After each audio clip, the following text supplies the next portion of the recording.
What my thoughts are, like many people's thoughts, those pictures are unbearable, and they provoke a lot of compassion for the Ukrainian people, for the communities which have been hit. But my thoughts are also linked with the call to action, because we cannot leave these crimes unpunished. And this is the reason why my country has started a number of judiciary actions. We have our justice has launched 3 investigations into crimes involving French or French Ukrainian citizens. We have massively supported the action of the Criminal Court of International Criminal Court with money, but also with experts. And we have, it is the third point, decided as EU, proposed to build joint investigation teams with the Ukrainian justice, which will be in charge in the front row in the front line to investigate.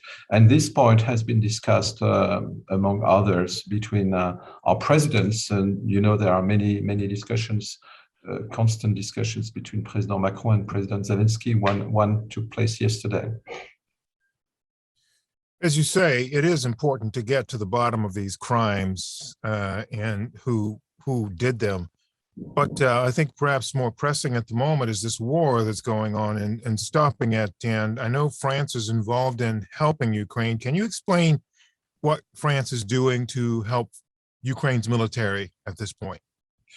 France is helping Ukraine as France, but also as presidency as chair of the Council of the European Union. France is holding the chair of the EU. So we are also responsible, with others, of course, of the response of the European Union. So the European Union, since you mentioned the military support, has taken for the first time the decision to buy weapons to help another country attacked on its territory by its neighbor. First time in history that the EU has, and quite a lot of money, 1 billion euros, more than $1 billion. And of course, France has been in discussions as chair and participates with the other European countries to this. And since I mentioned the discussion yesterday between our 2 presidents, Zelensky and Macron, this aspect was mentioned also and was discussed, because we of course have to listen to what the Ukrainians say they need. But if I may, JJ, just to prolong my answer, the massive support of the EU and of France is not only judiciary now and military and political, but also humanitarian and economic. Don't forget the macroeconomics, the macro-financial support, because the Ukrainian economy needs a lot of support, and also the humanitarian aspect. More than 4 million refugees now in the EU. For the first time, the EU has decided to grant to so many refugees a temporary protection statute, access to healthcare and to social benefits, access to schools, access to jobs. We have now in the French schools tens of thousands of Ukrainian kids, because this is also so important. And humanitarian support, obviously, also inside Ukraine, because there are also many more millions Ukrainians displaced inside the country. Ambassador, this is excellent, and I'm glad to hear that France and so many other countries are doing these things. One of the problems that Ukraine and the rest of the world to some degree is facing are the people behind the decisions to do these things, to go into Ukraine, a sovereign country, and invade it, to kill civilians, and then to just do some of the horrible things that have been done. The people that probably plan these things and are behind these things are isolated behind some kind of firewall. The sanctions and everything that's being done may eventually impact them in some way. But there are those who are questioning, is this enough? Is this enough? And I'm curious as to what you think is the answer. Well, first, to hold the authorities, the Russian authorities, accountable for those crimes, through what we have actually through these judicial mechanisms, including the International Criminal Court, which has been created to fight against impunity. What you said was the concept of impunity, which we do not accept. This is the International Criminal Court's mission. But you're right, we must do more. And this is the reason why, after these unbearable pictures from Bucha and from other places, because it's not only in one place, as the Ukrainians have said, and they said we could discover more from this in other places, we have decided in the European Union to switch to go to a fifth package of sanctions. You said that those people in Russia, some of those can be insulated and protected from our sanctions. But you said also rightly that these sanctions can bite still, and they are really they have a crippling effect, not only on some leaders, but also on the Russian economy. And we have to step up still the sanctions, which means to increase the price paid by Russia for this invasion. So, assuming that all of this works, and the people that are responsible are targeted and minimized in some way, there's still minimized in Ukraine.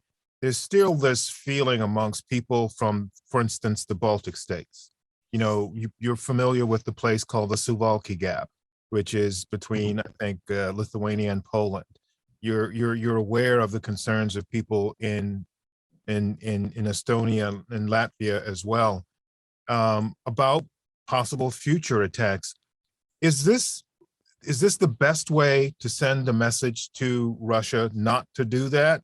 Or is there something else that can be and should be done to make sure that they can't do that?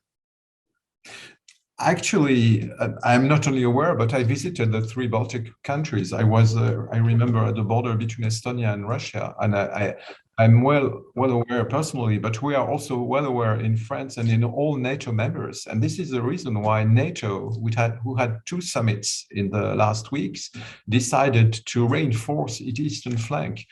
We have, for instance, French troops in Estonia together with other NATO countries, and we have decided to reinforce in Estonia, but also to have a new military operation in Romania, because it's not only, even if you mentioned the sensitivity for them, which you are perfectly correct, but we have to reinforce the whole eastern flank from the north to the south. And we have done this collectively, and in particular France, which has decided to be what we call the framework nation for a new enhanced forward presence in Romania, but also to send more aircraft, military aircraft, to monitor the NATO border. We have redirected our aircraft carrier in the Mediterranean to monitor what is happening. So we are all doing a lot of things, and I think these signals are pretty clear for Russia. So your president has been one who probably has talked more to Vladimir Putin than any other world leader in the last weeks and months. What has he learned about Vladimir Putin and his motivations that you can share? I don't think it's very much, it's not that much about learning. It's about conveying messages to him. And President Macron was not the only one who talked to him. But what is important is that he did it indeed a number of times, every time closely coordinated with the Ukrainian president, and bringing the messages we take from these conversations also with the Ukrainian people, which means to push to a ceasefire, because, as you said, after these atrocities, we understand still more that the priority is a ceasefire, the end of this horrible invasion with its awful consequences, and also to press on humanitarian situations, which are the most dire in Ukraine. First of all, as we discussed with Turkey, with Greece, and of course with Ukraine, the terrible situation inside Mariupol, where we had some thousands of people he would escape, but not the real humanitarian operation we were asking for the Russians to let being done. So these are the messages which are conveyed through these discussions, and every time in close coordination with the president of Ukraine. I imagine it's probably inappropriate for me to ask this question regarding Vladimir Putin's state of mind, because nobody knows except whoever is in Vladimir Putin's. Vladimir Putin only knows himself, if him. But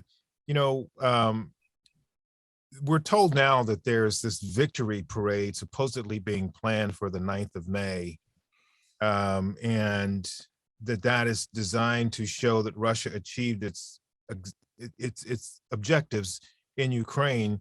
But at the same time, there's this fierce battle that is looming in the south, in the Donbass region, and we're told today as well that there are mobile crematoriums being towed along by Russian troops there and designed to cover up the atrocities that they've shown there. So no one knows what's in Vladimir Putin's mind, but if you had the opportunity to engage with him, what would you say to him?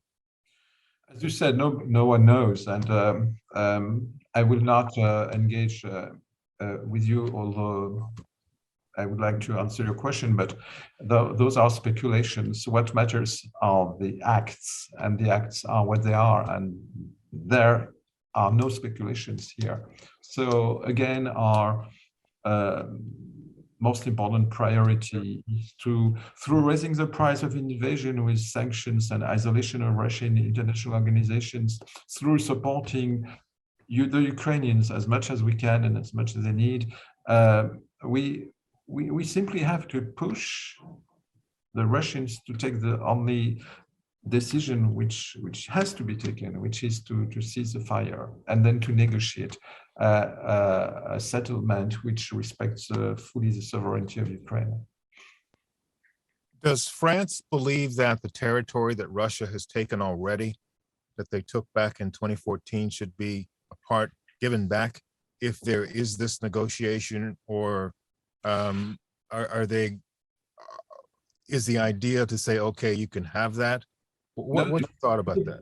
Look, JJ, there is something which is essential, which is the principle of sovereignty and territorial integrity. And anyway, it's not for us to discuss this. It is not for us to negotiate this. It's for Ukraine, and we support Ukraine also in this political aspect of the discussions they have with Russia. As we move forward then, what are the issues that we should focus on? We've talked quite a bit about already what it is that France is doing and what the West is doing, what the situation is in Ukraine, and what the concerns are for other countries. What is it that we should be focused on that I haven't asked you about at this point? Well, I think you have covered pretty much the different aspects of the war, this unjustified, unprovoked war, Russia invading Ukraine. There is still one aspect which I would like to mention, if you agree, which are the consequences, the global consequences of this war, because it is a transformative event for Europe. And it will change the destiny and the history of Europe, and it will transform the European Union, for instance. But it is not only a European event. It is not only a war in Europe. It's also a global crisis, which has global effects, which will have global, terrible consequences beyond Europe. And one aspect is a food crisis, which threatens a lot of more vulnerable countries all around the world. And it is not the effect of our sanctions, it's the direct effect of the Russian invasion. If Ukraine, for instance, cannot export anymore its own production, if Ukraine is prevented by the invasion to sow grains and to sow cereals in spring, there is a lot of terrible consequences of that. This is the reason why our president has presented a new initiative at the G7 and EU summits, which we called FARM, for increasing our production and cooperating in terms of transparency so that and not restricting exports and so on, so that those vulnerable countries will get the food they need at a price which can be supported, which can be accepted by them. It's about the whole of Africa. It's about a lot of other countries in the world. And it's about all of us, finally, because all of this will push upwards the price, not only of energy, but also of food. But mostly are here, we think of the most vulnerable countries. So this is also an aspect, and we must never forget this war is a global threat, is a violation of the Charter of the United Nations, is a concern, or should be a concern, to all countries in the world. Okay, so that said, looking at where France stands with Russia, I know that there are new sanctions the EU is imposing. Where does France stand in terms of its energy consumption and energy that it buys or has been getting from Russia? France is more independent, both from gas and from Russian gas and Russian energy. But France is also not only a member, but for the time being, the presidency of the Council of the European Union. So we take into account the whole European Union. And this is the reason why our president organized in Versailles 1 month ago a summit of the EU leaders. And they decided at that summit to become more independent in energy and to get rid of the dependency on supply of energy by Russia, which cannot be decided immediately. But we are, after the new wave of atrocities we discover in northern Ukraine, we have decided, as I said, to a new 5th package of sanctions, which is being now in details negotiated. And the European Commission has said ban on coal, has proposed ban on coal. We have said we were ready to ban now coal and oil. We will see, but it is a discussion among all 27 member states, because some of us, not France, but some of us are more dependent, and we must accept this reality.